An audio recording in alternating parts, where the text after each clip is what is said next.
नमस्कार दोस्तों, स्वागत है आपका मेरे YouTube चैनल आर के भक्ति में। दोस्तों, मैं आज आपको अमावस्या और पूर्णिमा दो बहनों की कहानी सुनाऊंगा। कृपया उसे ध्यानपूर्वक सुनें। जो भक्त हमारे चैनल पर नए आए हैं वो हमारे चैनल को सब्सक्राइब करें, वीडियो को लाइक करें और कमेंट में ओम नमः शिवाय लिखना ना भूलें। बोलो शंकर भगवान की जय। एक राज्य में एक राजा और एक रानी रहते थे। उनके 4 संतानें थीं, 2 लड़के और 2 लड़की। एक लड़की का नाम पूर्णिमा और दूसरी लड़की का नाम अमावस्या था। पूर्णिमा घर के कामों में निपुण थी और घर का पूरा काम करती थी और भगवान की पूजा अर्चना भी करती थी। इसके अतिरिक्त वह गौ माता की सेवा भी करती थी और उसकी दूसरी बहन अमावस्या का घर का कोई काम नहीं करती थी, न ही भगवान की पूजा अर्चना करती थी और न ही गौ माता की सेवा करती थी।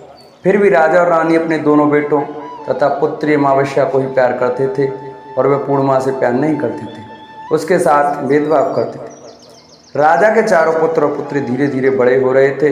जब वे बड़े हो गए, राजा ने अपने दोनों पुत्रों का विवाह योग्य कन्याओं के साथ करा दिया। इसके बाद रानी ने राजा से कहा कि अब दोनों पुत्री विवाह के योग्य हो गई हैं और इन दोनों का विवाह भी करा दो। लेकिन पुत्री अमावस्या का विवाह किसी बड़े खानदान में कराना और पूर्णिमा का विवाह किसी गरीब परिवार में कराना, क्योंकि पूर्णिमा को केवल भगवान की पूजा पाठ करना ही पसंद है और गाय की सेवा करना पसंद है। अब रानी ने राजा को दोनों पुत्रियों का रिश्ता तय करने के लिए भेज दिया। राजा ने अपने पड़ोसी राज्य में जाकर वहाँ के राजा के पुत्र से अमावस्या का रिश्ता तय कर दिया और उसी गाँव के गरीब परिवार के लड़के से बेटी पूर्णिमा का रिश्ता तय कर दिया। यह सारी बात राजा ने अपने रानी को बताई तो रानी कहने लगी कि अब देखते हैं कि भगवान कैसे मदद करते हैं। यह बहुत ही पूजा पाठ करती है और भगवान में मग्न रहती है। पूर्णिमा के कई भाई और भाभी पूर्णिमा से बहुत प्यार करते थे, क्योंकि पूर्णिमा उनके घर के कामों में उनका साथ देती थी और उनकी दूसरी बहन अमावस्या उस पर अपना रौब जमाती थी और घर का कोई काम काज नहीं करती थी। कुछ समय बीतने के बाद दोनों पुत्रियों का विवाह हो जाता है। राजा और रानी शादी के बाद अपनी दोनों पुत्रियों को विदाई देते हैं। विदाई देते समय राजा और रानी अमावस्या को बहुत सारा धन दौलत देकर विदा करते हैं। पूर्णिमा को कुछ नहीं देते, खाली हाथ अपने घर से विदा करते हैं। इसके बाद दोनों बहनें अपने ससुराल को चली जाती हैं। कुछ दिन बीत जाते हैं और एक दिन अमावस्या अपने घर पर शिव जी की कथा कराती है, जिसमें वह सभी गाँव वालों को आमंत्रित करती है और अपनी बहन पूर्णिमा को नहीं बुलाती है। जब गांव की सभी औरतें अमावस्या के यहाँ जाती हैं तो यह सभी दृश्य पूर्णिमा अपने दरवाजे से बाहर खड़ी होकर देख रही होती है। तो वहाँ से गुजर रही औरतें पूर्णिमा से कहती हैं कि तुम्हारी बहन के यहाँ शिव जी की कथा रखी है, क्या तुम नहीं चलोगी? पूर्णिमा ने कहा, मुझे निमंत्रण नहीं आया है, मैं नहीं जा सकती। सभी गाँव की औरतों ने पूर्णिमा से कहा, नहीं बुलाया तो क्या हुआ, भगवान शिव की कथा है, तुम हमारे साथ चलो। गांव की सभी औरतों की बात मानकर पूर्णिमा भी उनके साथ भगवान शिव की कथा में अमावस्या के घर चली जाती है। जब अमावस्या की नज़र पूर्णिमा पर पड़ती है तो वह कहती है कि तुम यहाँ कैसे चली आई, मैंने तो तुम्हें बुलाया नहीं था। खैर कोई बात नहीं, अब तुम आ गई हो तो बैठ जाओ। और यह कहते हुए अमावस्या पूर्णिमा की दरिद्रता का भी मजाक उड़ाती है। यह सुन पूर्णिमा की आंखों में आंसू आ जाते हैं और रोते रोते मन ही मन पूर्णिमा भगवान शिव से विनती करती है, हे भगवान, क्या पूजा पाठ करना गलत है? गौ माता की सेवा करना गलत है? आखिर मेरी गलती क्या है? आप मुझ पर अपनी कृपा दृष्टि क्यों नहीं डालते? जब पूर्णिमा बार बार भगवान शिव से यह कहती है तब तक शिव जी की कथा पूरी हो जाती है और अमावस्या भगवान का प्रसाद सभी लोगों को देती है, लेकिन पूर्णिमा को वह प्रसाद नहीं देती। पूर्णिमा बिना प्रसाद के ही अपने घर लौट आती है। रास्ते में वह सोचती है कि यदि बच्चे कथा का प्रसाद मांगेंगे तो वह उन्हें क्या जवाब देगी। उसने सोचा कि वह मायके अपने भाई और भौजाई के यहाँ चली जाएगी, वहाँ बच्चों के लिए कुछ लेकर आएगी। वहाँ से वह घर वापस लौट आई, पर घर वापस लौट कर आने के बाद उसने अपने पति और बच्चों से कहा कि वह अपने मायके जा रही है। पति ने कहा ठीक है। कुछ समय बाद पूर्णिमा अपने मायके के लिए चल देती है। रास्ते में एक चबूतरा पड़ता है जिस पर तुलसी का पौधा लगा है। एक बूढ़ी अम्मा बैठी है, वह कोई और नहीं साक्षात तुलसी माँ है। उस बूढ़ी माता ने पूर्णिमा से कहा, बिटिया तुम कौन और कहाँ जा रही हो? पूर्णिमा अपना परिचय देती है। परिचय देने के बाद बूढ़ी औरत ने पूर्णिमा से कहा कि यहाँ तुलसी का पौधा सूख रहा है, इसमें थोड़ा सा पानी डाल दो और इस चबूतरे की सफाई कर दो तो जिससे मुझे थोड़ी ठंडक मिलेगी। पूर्णिमा ने कहा कि ठीक है माँ, मैं तुलसी में पानी डाल देती हूँ और यहाँ की साफ़ सफाई करती हूँ। पूर्णिमा ने साफ़ सफाई करने के बाद बूढ़ी अम्मा को भी नहला दिया और बूढ़ी अम्मा की भी सेवा की, उनके पैर दबाकर। और बूढ़ी अम्मा से कहा कि मैं माँ जी आपकी और क्या सेवा करूं, और कोई काम हो तो बता दो, मैं कर दूंगी। बूढ़ी अम्मा ने कहा नहीं, अब तुम जाओ और वापस आते समय मुझसे मिलते हुए जाना। पूर्णिमा ने बूढ़ी अम्मा से कहा ठीक है माँ जी, मैं जाती हूँ। आगे वक्त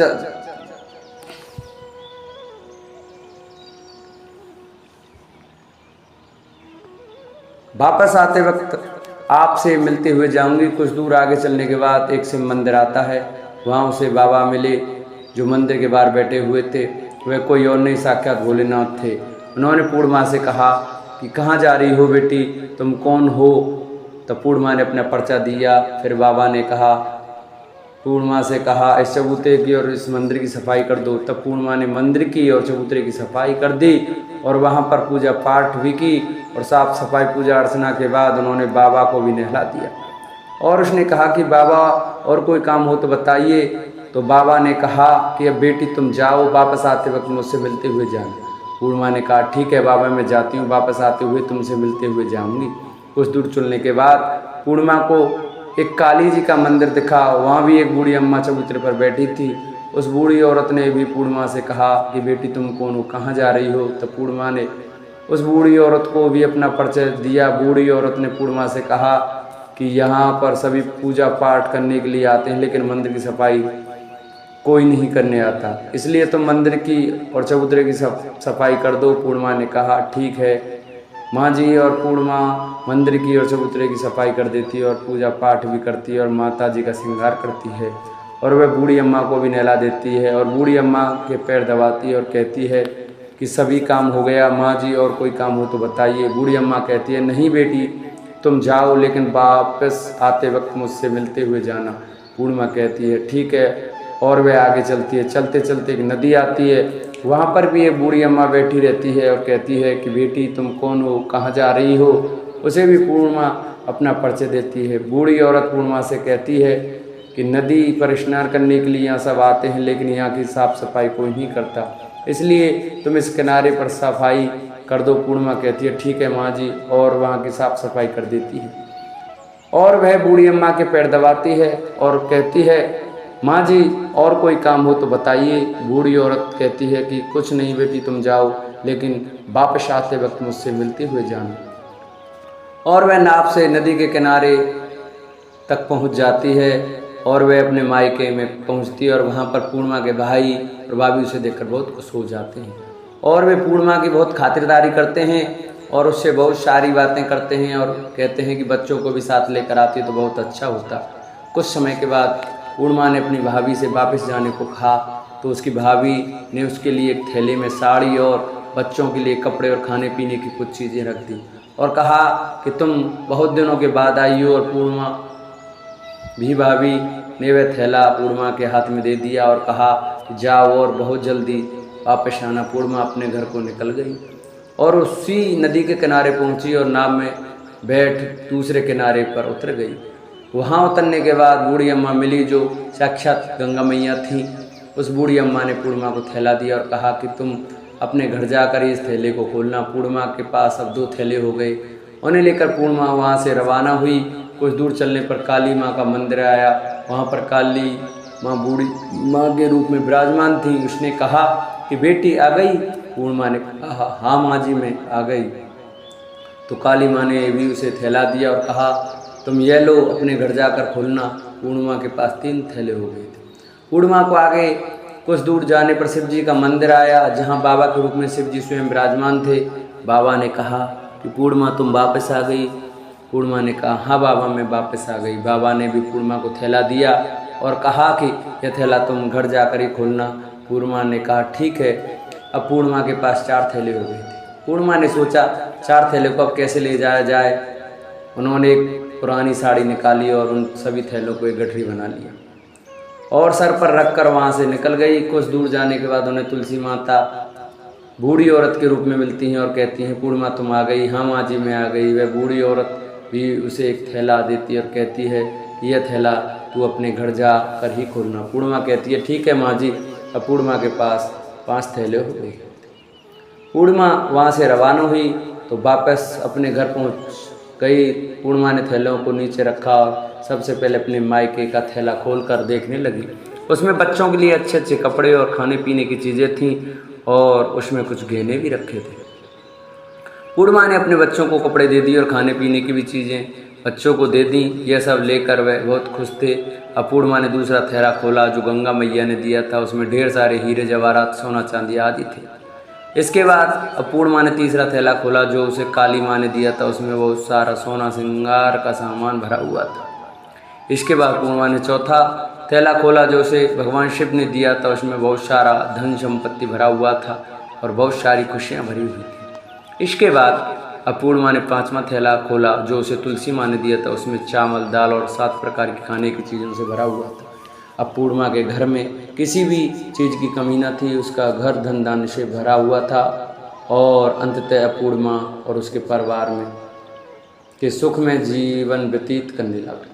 अब पूर्णिमा के मन में विचार आया कि क्यों ना शिव जी की कथा कराई जाए और शिव जी की कथा में एक कार्यक्रम रखा जाए। पूर्णिमा ने गांव के सभी लोगों को आमंत्रित किया और घर घर जाकर सभी लोगों को बुलाया। पूर्णिमा अपनी बहन अमावस्या के घर भी गई और अमावस्या को भी शिव जी की कथा के लिए अपने घर पर बुलाया। जब अमावस्या पूर्णिमा के घर शिव जी की कथा में आई तो उसने देखा कि पूर्णिमा के घर में किसी भी चीज़ की कोई कमी नहीं है। इतना सारा धन दौलत यह देखकर उसने कहा कि अमावस्या को देखकर घर में इतना धन और दौलत कहाँ से आई। पूर्णिमा ने कहा कि देखो तब शिव जी की कथा में मुझे नहीं बुलाया था, फिर भी मैं चली आई और तुमने मुझे प्रसाद तक नहीं दिया था और मेरी गरीबी का मजाक भी उड़ाया था। उसके बाद मैं अपने घर आई और घर आते हुए मन ही मन सोचती रही कि मेरे मायके जाऊंगी और अपने मायके चली गई और जो कुछ घटना इस बीच हुई वह सभी घटना अपनी बहन अमावस्या को बता दी। तो अमावस्या कहती है कि तुमने भी मुझे प्रसाद मत दो और मुझे डांट लो, लेकिन पूर्णिमा ने कहा कि यह तो भगवान का प्रसाद है, मैं तो सबको दूंगी। फिर भी अमावस्या ने प्रसाद नहीं लिया। वह सीधे अपने घर चली गई। घर जाकर अपने बच्चों से कहा कि मैं अपने मायके जा रही हूँ। वह अपने मायके जाने के लिए तैयार हो गई। मायके के लिए निकल कर उसे रास्ते में चलते चलते तुलसी माता जी मिली जो चबूतरे पर बूढ़ी अम्मा के रूप में बैठी थी। बूढ़ी अम्मा ने अमावस्या से कहा कि बेटी तुम कौन हो, कहाँ जा रही हो। अमावस्या ने अपना परिचय दिया। बूढ़ी अम्मा ने कहा कि बेटी यह तुलसी का पौधा सूख रहा है, इसमें थोड़ा सा पानी डाल दो और इस चबूतरे की सफाई कर दो। इस पर अमावस्या ने कहा कि बुढ़िया तुझको दिखाई नहीं दे रहा कि मैंने इतनी महंगी साड़ी पहन रखी है, यह गंदी हो जाएगी। वहाँ से आगे चली जाने पर उसे भगवान शिव को पाया जिसे उसने ऐसा ही कहा। उसके बाद आगे जाने पर उसने काली माँ मिली जिससे भी उसने यही सारी बातें कहीं। आगे जाने पर उसे गंगा मैया मिली, उसने यही सब कहा और आगे चली गई। उसके बाद अमावस्या जब नाव में बैठी तो उसे नाव में फूलों की जगह कांटे थे, उसके पैरों में चुभ रहे थे। किनारे पर उतरकर वहाँ उसकी मायके चली गई। जब वहाँ उसे उसकी भाभियों और भाइयों ने देखा तो मन ही मन कहने लगे, काम की न काज की, ढाई अनाज की। अब आ गई हो तो ठीक है, पूर्णिमा तो हमारे कामों में हाथ दिखा बटा लिया करती थी, यह कोई काम करेगी तो नहीं। अब उसने खाना बनाया और खा पी कर सभी सो गए। अमावस्या की सुबह और अपनी भाभियों से कहा कि मैं अपनी ससुराल जा रही हूँ। उन्होंने कहा ठीक है जाओ। अमावस्या बोली, पूर्णिमा को तो तुमने एक थैला दिया था और मुझे कुछ नहीं दोगी क्या। भाई और भाभी ने कहा तुम घर जाओ, थैले घर पहुँचेंगे। फिर अमावस्या वहाँ से निकल गई और नदी के किनारे पहुँची। माँ गंगा मैया बूढ़ी औरत का रूप धारण करके बैठी हुई थी। बूढ़ी माँ ने कहा आई बेटी, तो उसने कहा हाँ मैं आ गई। पूर्णिमा को तो थैला दिया था, मुझे नहीं दोगी क्या। बूढ़ी अम्मा ने कहा तुम घर जाओ, थैले तुम्हारे घर पहुंच जाएंगे। इसके बाद आगे जाने पर उसे काली मैया मिली जिसने भी अमावस्या को यही कहा। इसके बाद आगे जाने पर शिव भगवान मिले, उन्होंने भी अमावस्या को यही कहा। इसके बाद उसे तुलसी माँ मिली उन्होंने भी अमावस्या से यही कहा, तुम घर जाओ, थैले तुम्हारे घर पहुंच जाएंगे। अमावस्या अपने घर पहुंच गई तो वहां पर 5 थैले पड़े हुए थे। अमावस्या ने मन ही मन सोचा, अब तो मेरे पास बहुत सारे धन दौलत आ जाएगी, जल्दी जल्दी मैं सभी थैले को खोला। किसी में मिट्टी तो किसी में पत्थर, किसी में कंकर, किसी में कोयले। उसके मायके से कुछ नहीं मिला था, इन थैलों में कुछ भी नहीं था। अमावस्या दौड़ती हुई पूर्णिमा के घर गई और कहा कि तब इतना सब कुछ मिला, मुझे तो कुछ नहीं मिला, आखिर क्यों? तो पूर्णिमा ने कहा, जब मैं अपने मायके जाती हूँ तो अपनी भाभीयों के साथ उनके कामों में हाथ बटाती हूँ, उनके साथ मिलकर काम करती हूँ, परंतु तुम ऐसा कुछ नहीं करती, उनकी इज्जत भी नहीं करती, इसलिए वे भला क्या करेंगे। इसके बाद तुमने गंगा मैया को ठुकरा दिया, काली माँ को ठुकरा दिया और भगवान शिव को ठुकरा दिया, इसलिए उन्होंने कुछ नहीं कहा। अमावस्या कहती हैं, बहन तुम मुझे माफ़ कर दो, मैंने तुम पर हमेशा अत्याचार किया है, मुझे कुछ नहीं मिला तो कोई बात नहीं, मैं भी भगवान की भक्ति करूंगी और सब कुछ प्राप्त कर लूँगी, मुझे इन सभी चीज़ों का रहस्य बताऊंगी। तो पूर्णिमा ने कहा कि तुम 3 सूत्रों का ज्ञान ले लो और उसकी कथा करना।